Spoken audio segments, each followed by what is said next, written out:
even though they say that more reading is done on the internet and that young students, young kids need to read books. And this library has been an outstanding project for these young students for reading. They have all types of situations going on there, and we need to support this particular library as much as possible. Any expansion is the top of the list. Thank you. Mr. Glew, do you think a library expansion is needed, and how should it be funded? You know, I think our library, it always amazes me every month when we get statistics from our library at how much it continues to grow in use. It's just unbelievable to me. It's unbelievable to me, even if you take out the fact that obviously Cedar Rapids doesn't have a main library. Those numbers aside, our library continues to grow. It's an asset that I think is really something special in our community. We have one of the busiest libraries in the entire state of Iowa, and we have for a long time. We have one of the most dynamic boards that operates that library, foundations that helps raise money to support buying material. People rally around our library, and we have a new director in the last 6 months that is really focusing on trying to figure out what is the future of libraries. People will always read, but as we go to ebooks and different technology, what does that look like as far as how large of a library expansion we need to build? So I think that's something we have to figure out and then make sure we responsibly add to our library, because a library is something that probably the highest percentage besides our streets of something we provide, the highest percentage of something that the city has that people use. It's unbelievable. So I think it's an important project that we need to make sure we do in the right way. We've got to study it for a while, and I think maybe even local option sales tax would be one funding mechanism for that long term. Thank you. Mr. Glew, does Marion need a new police station, and if so, how should it be funded? Hopefully at the last local option sales tax vote, one of the small projects that not a small project, but one of the small percentages that we had put within that was to help fund the construction of the new police station. If any of you have gone to our existing police station, you know that, well, the community's grown a lot since that police station was constructed. There's also plenty of water issues and things like that, things we could invest in and probably fix. But as we talk about investing taxpayer dollars, we also have to look at what's the best long-term decision, what's the best financial decision long-term to our community. And I think, we're not going to rush into this, but we definitely need to continue to put the plans in place to be able to responsibly replace that facility probably in the next 5 years. And it's a big project, but we have worked with a local landowner. We have an agreement in place that would actually, we would purchase some land, and this developer would buy our existing police station and redevelop it into something that would be back on the tax rolls, which I think is a beautiful thing. We aren't just stuck with a building that sits vacant forever. So we have to be very diligent in how we move this forward, but I think public safety is the most important thing that we provide. And 95% of our citizens feel safe in our community, and we've got to remain focused on that. And if providing a facility to allow them to continue to do their work is necessary, then I think the community will support that, and I do too. Thank you. Mr. Bouska, does Marion need a new police station, and if so, how should it be funded? Fortunately, I was able to go through the police station when they had an open house and a lost open house for the sales tax. I was accompanied by a contractor that's a national contractor, a HUD, a certified mold mitigator, and we went through that particular police station and saw the overcrowding. We saw the leaky roof. We saw the foundation that was leaking and the mold that was in the basement. And the rooms that weren't used properly, other rooms that were supposed to be storage or not, but they are used for storage now. So we got together and I asked the mayor, how come it hasn't been fixed? He said, well, this and that and the other, been a long time, different organizations or different councils failed to fix it and it couldn't be fixed. But this mitigator said he could fix this particular rehab this whole building for about $350,000, build a secure office building to relieve the overcrowding for another $2-3 million. And we facility upgraded and save upwards of anywhere from $7 to $10 million on the deal, and it could be just a fabulous situation. I don't want this to turn into a project like they had down in Cedar Rapids with the library. I think we can rehab with what we've got and save piles of money. Mr. Bouska, discuss your thoughts and involvement regarding the Imaginate process and projects. The Imaginate process, I know it came in, originated out of Dubuque, and Joe, you jumped into that, really came into the forefront with this particular project. I think Imaginate for the downtown area, for the city, is something that we should fully support. I'd like to see the trails, I'd like to see the downtown area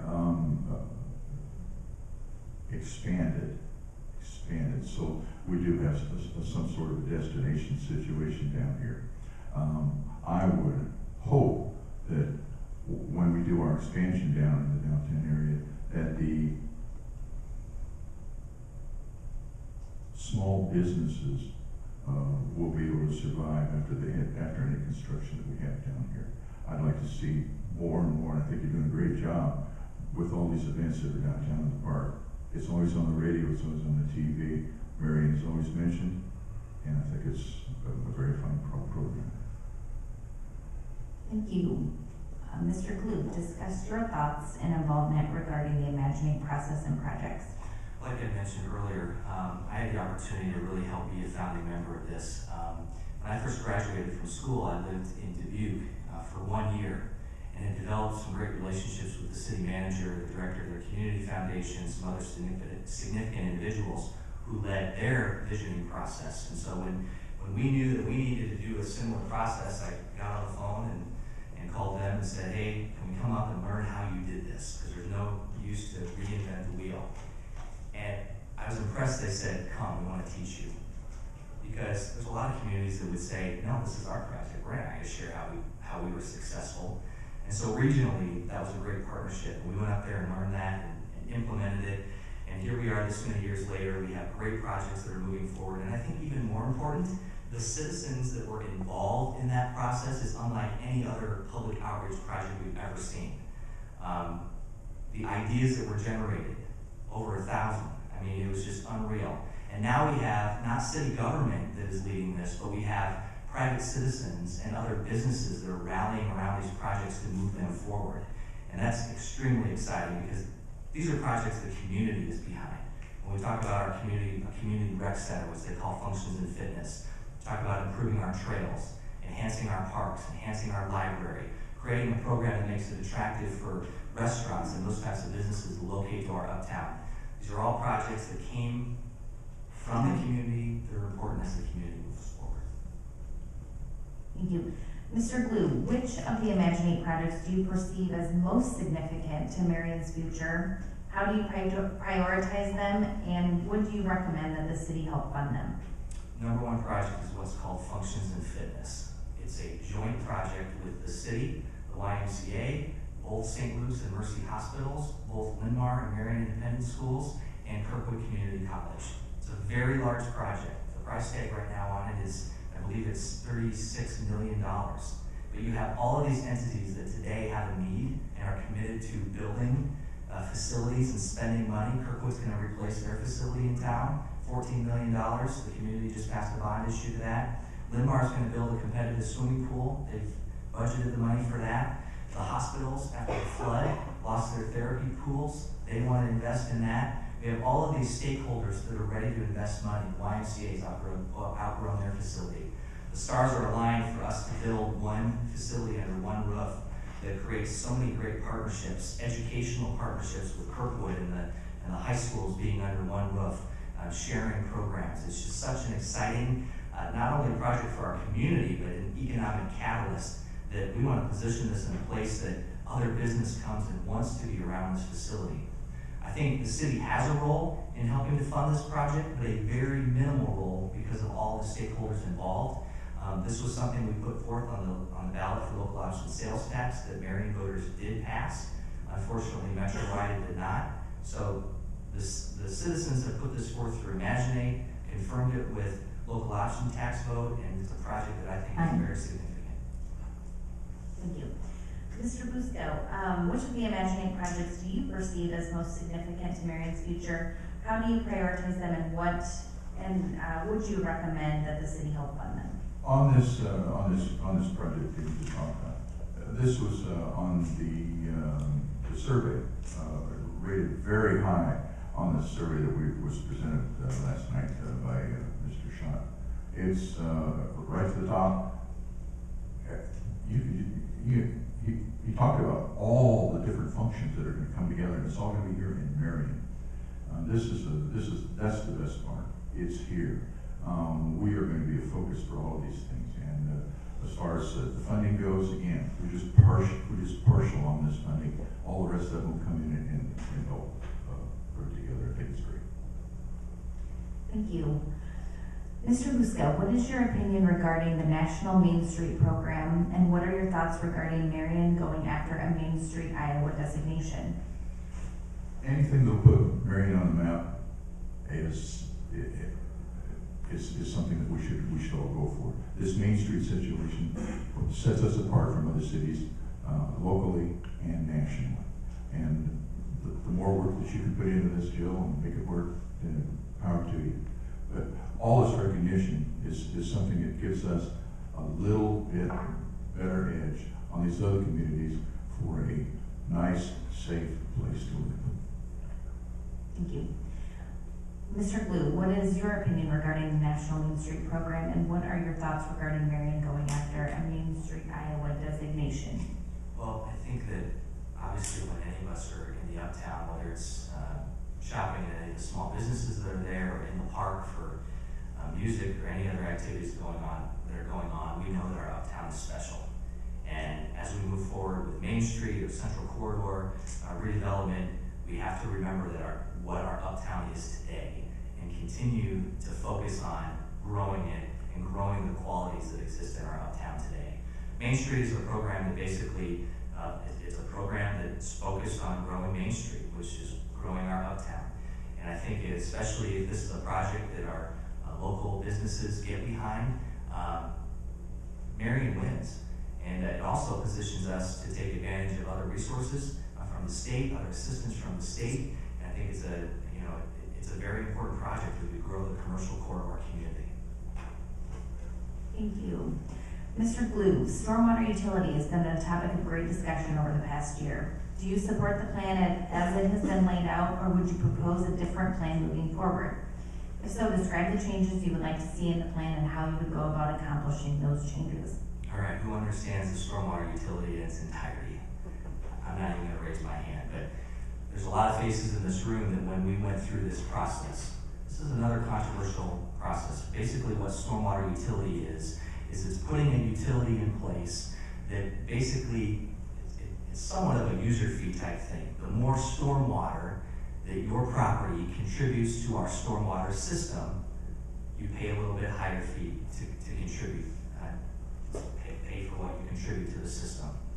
Now, it's not something that really impacts us as homeowners, but businesses, there was a big impact initially.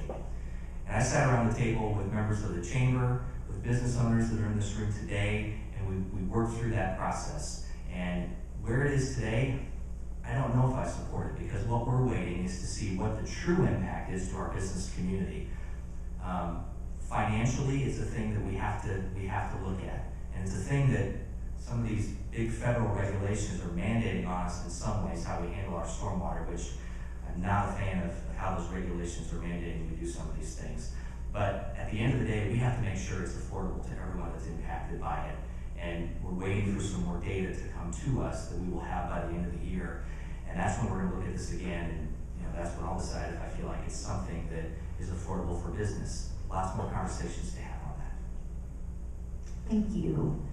Mr. Bouska, stormwater utility has been a topic of great discussion over the past year. Do you support the plan as it has been laid out, or would you propose a different plan moving forward? And if so, describe the changes you would like to see in the plan and how you would go about accomplishing those changes. Sooner or later, the federal government is going to mandate that we do have a plan for surface water runoff.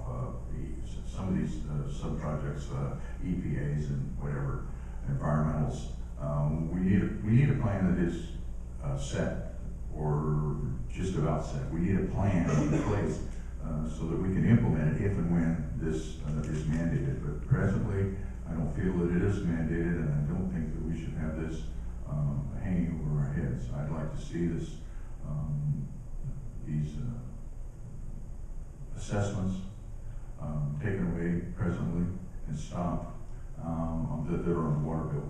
And I'd like to see this surface water runoff just be a paper project for now, because it isn't mandated, and I'd like to see that we do have one in place. Sooner or later it will be, but no, not now. I'd like to see that it's done. Thank you. Mr. Bouska, what is your definition of regionalism, and what role do you think Marion should play in the regional discussion? Regionally, we are a major metro impact area. We have lots of business, heavy-duty business, and we have a lot of people that are just living in this area, working for Rockwell, so to speak, and contributors to the area. There are a lot of commuters that come through and come to our city to live and or work and then go back home.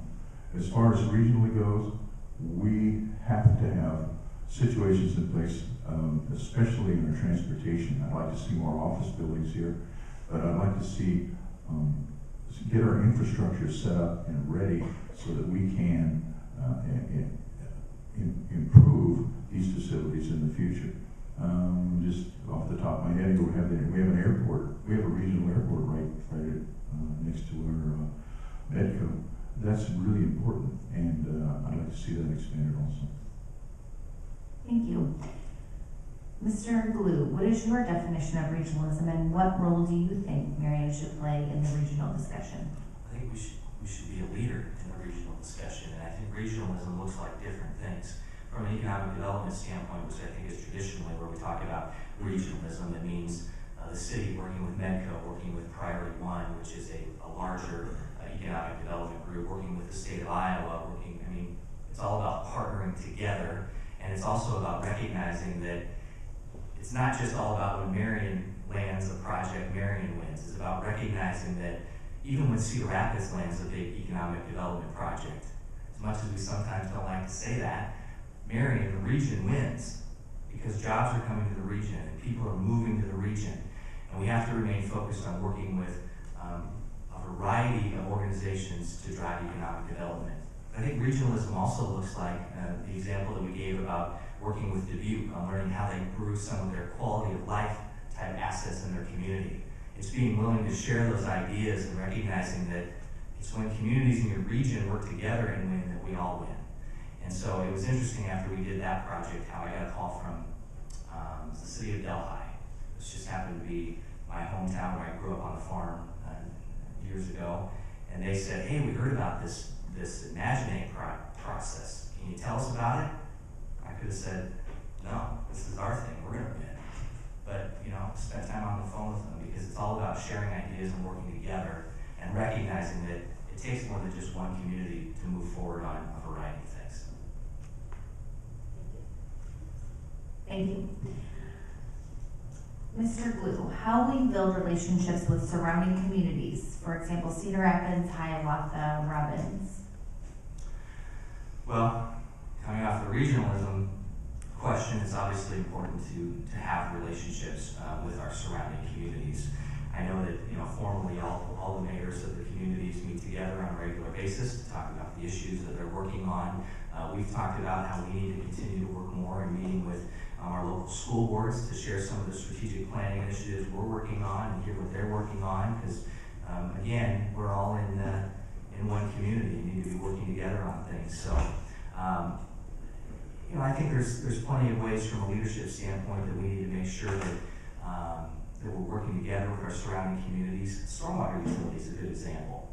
One thing that we did write into our ordinance, that if we do proceed with this, we're going to make sure we work with Cedar Rapids to not proceed in a way that makes it, puts a disadvantage in place for Marion, that makes it easier to do business in Cedar Rapids over Marion, and we have to remain on the same plate and not be eating pieces from the other community, attracting businesses here, and they're stealing businesses here. So while we're different communities, there are a lot of things that we have to be on the same page with to grow this area as one larger community. Thank you. Mr. Bouska, how will you build relationships with surrounding communities, for example, Cedar Rapids, Hiawatha, Robbins? Well, I've been in customer service now for about 30 years, and I think you have to have an open door policy with all these different organizations. You have to be in touch, you have to be in contact, and it's a give and take with all of these different entities that these different cities have. I think building personal relationships is magnificent, and it's one of these things that you should always do. If you have some problems with these different entities in these cities, like you said, you'll have a problem with people coming in and stealing your business and things like that, which just about happened over there in Hiawatha, I think, with GoDaddy. But an open door policy is by far the best way. Yes. Thank you. Mr. Bouska, in your opinion, what is the single most important issue facing the Marion community in the next 5 years? I think I'm going to focus on infrastructures, fixing the infrastructures that we've always talked about. Infrastructure have always been high on the plate, and it's something that we really need to be addressed. If we can close down some of these high dollar capital expenditures, put the money into infrastructures, we'll be able to create an uptown area that we would be proud of and expand.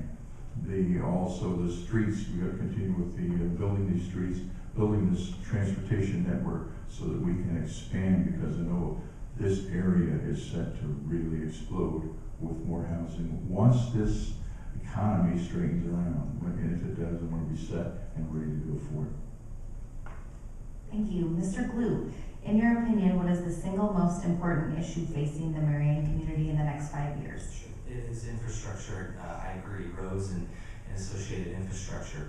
And a lot of the planning initiatives that we've been working on over the last 4 years are infrastructure regarding the Central Corridor, infrastructure supporting Tower Terrace Road, infrastructure supporting increased amount of money that we spend in neighborhood streets.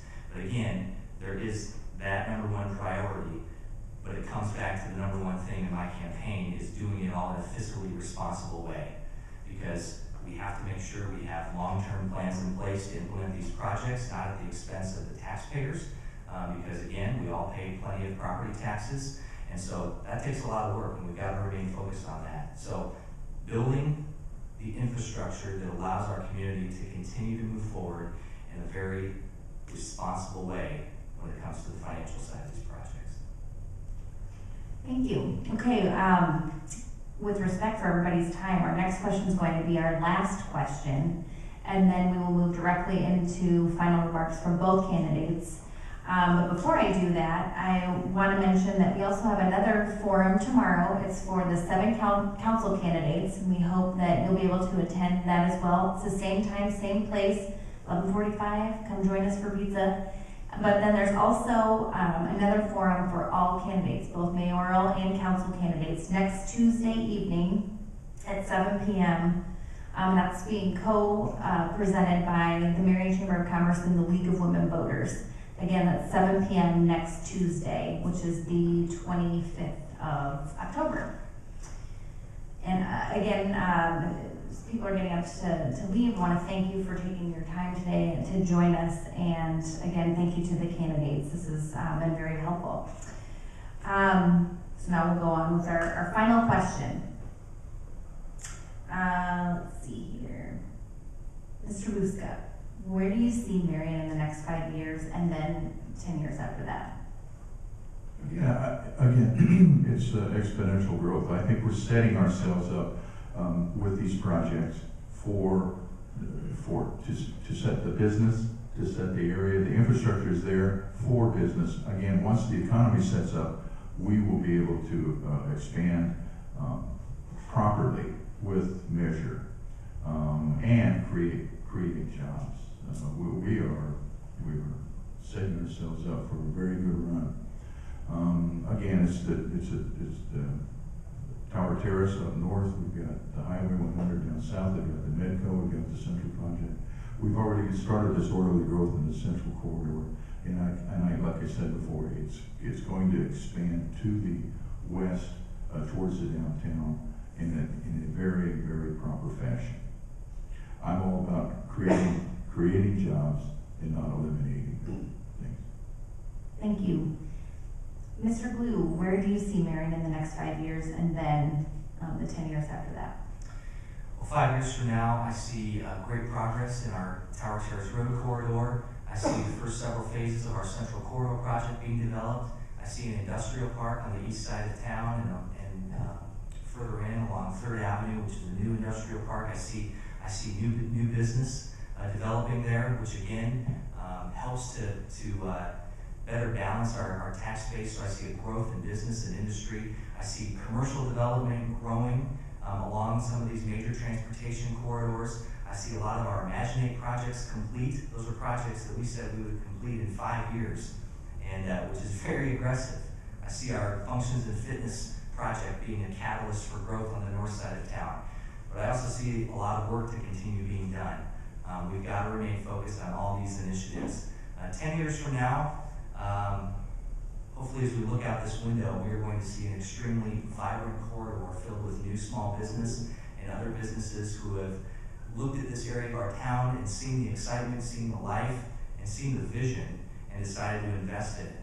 And that's going to make our community that much more vibrant long-term into our future. So we have an exciting future, and people will continue to choose Marion as the place to live, to work, to raise a family, and I'm excited to be a part of it.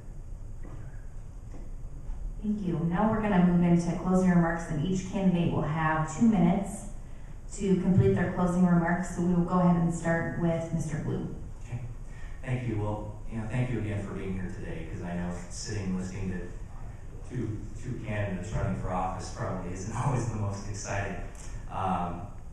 Again, Marion has a very exciting future, and we have been working very hard to put the pieces in place to position this community for greatness.